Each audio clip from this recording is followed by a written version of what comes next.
જેવું રાહુલ ગાંધીની પીસી પતી એટલે તરત જ ચૂંટણી પંચે જવાબ આપી દીધો કે આ જે આરોપો છે એ તથ્ય વગરના છે, પાયા વિહોણા છે।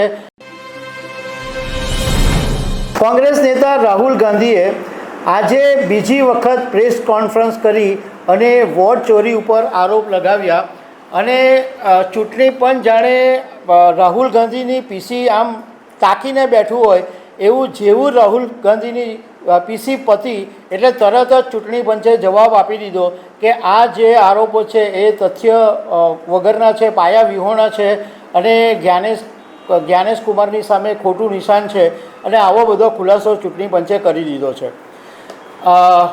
સાથે સાથે એવું પણ કીધું છે કે કોઈ પણ વોટ હોય એ ઓનલાઈન ડિલીટ થઈ શકતા નથી। ચલો ચૂંટણી પંચની વાત એકવાર માની લઈએ, પરંતુ ચૂંટણી પંચ રાહુલ ગાંધીના જેટલા આરોપો અત્યાર સુધીમાં મૂક્યા છે એના જવાબ કેમ નથી આપતી એ લોકોના મગજની અંદર સવાલ છે। ભલે રાહુલને નહીં આપે પણ પબ્લિકને તો આપી શકે ને। તો આના વિશે હું તમારી સાથે વાત કરીશ। મારું નામ રાજેશ શાહ છે અને તમે જોઈ રહ્યા છો ગુજરાતના સૌથી મોટા ડિજિટલ ન્યૂઝ પ્લેટફોર્મ ખબરછે.com। 7 ઓગસ્ટે પહેલીવાર રાહુલ ગાંધીએ વોટ ચોરીના આરોપ ઉપર 1 કલાક અને 10 મિનિટની આખું એક પ્રેઝન્ટેશન આપ્યું હતું અને ફરીથી એક વખત આજે રાહુલ ગાંધીએ સવારે દિલ્હીના ઇન્દિરા ગાંધી ભવનની અંદર વોટ ચોરી સામે ઘણા બધા આરોપો મૂક્યા અને એક કર્ણાટકને એક વોટરને પણ સ્ટેજ ઉપર બોલાવ્યો અને ઘણી બધી વાતો કરી કે ઘણા બધા નામો ડિલીટ કરી દેવામાં આવે છે અને સોફ્ટવેરની ઉપયોગથી કેટલા તાકાતવર લોકો આ નામ ડિલીટ કરશે, આવી ઘણા બધા આરોપો જે મૂક્યા એ મેં તમારી સાથે વાત કરી। એ પછી ચૂંટણી પંચનો તરત જ જવાબ આવી ગયો। ચૂંટણી પંચે કીધું છે કે રાહુલ ગાંધીએ જ્ઞાનેશ કુમાર ઉપર જે આરોપ લગાવ્યા છે એ આરોપો નિરાધાર અને ખોટા છે। ચૂંટણી પંચે એવું કીધું કે કોઈ પણ વોટ જે હોય એ ઓનલાઈન ડિલીટ કરી શકાતા નથી અને સામાન્ય લોકોને આવો રાઇટ નથી, સામાન્ય લોકો વોટ ડિલીટ કરવા માંગે તો થઈ શકતા નથી। ચૂંટણી પંચે રાહુલની એક વાત માની એટલે એક વાત વિશે એવું કીધું કે જ્યારે 2023ની અંદર અલંદ વિધાનસભા ક્ષેત્રની અંદર વોટ ડિલીટ કરવાનો એક નિષ્ફળ પ્રયાસ થયો હતો, પરંતુ એ સમયે ચૂંટણી પંચે પોતે FIR દાખલ કરી હતી। આ વાત ચૂંટણી પંચે કરી છે।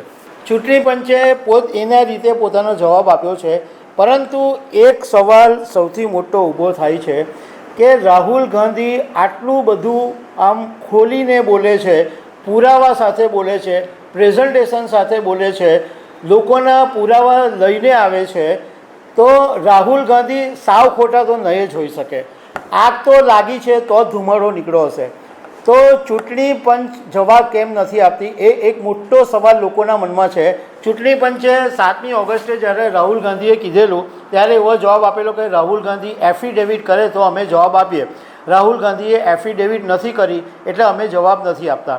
તો લોકોના મનમાં સવાલ એમ છે કે રાહુલ ગાંધીને ચૂંટણી પંચ ભલે જવાબ નહીં આપે, ભલે રાહુલ ગાંધી પોતે રજૂઆત નહીં કરે, મતલબમાં ચૂંટણી પંચને લેખિતમાં નહીં આપે, પરંતુ ચૂંટણી પંચ જો ચોખ્ખી હોય અને એકદમ સીધું બહુ જ સારું કામ કરતી હોય તો ચૂંટણી પંચને લોકો સમક્ષ આ આંકડા રજૂ કરવામાં શું વાંધો છે જે રાહુલ ગાંધી માંગ કરી રહ્યા છે।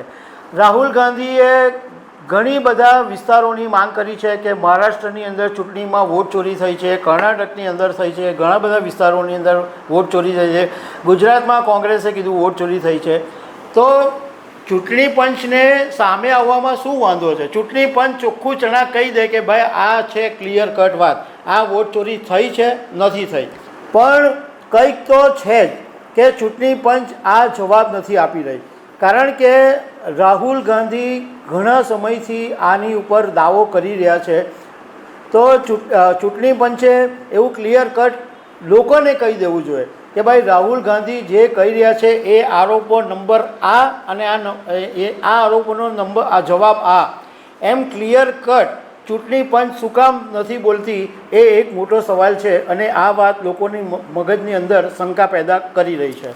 તો દર્શક મિત્રો, આવી અનેક વાતો સાથે અમે તમને મળતા રહીશું। Thank you very much.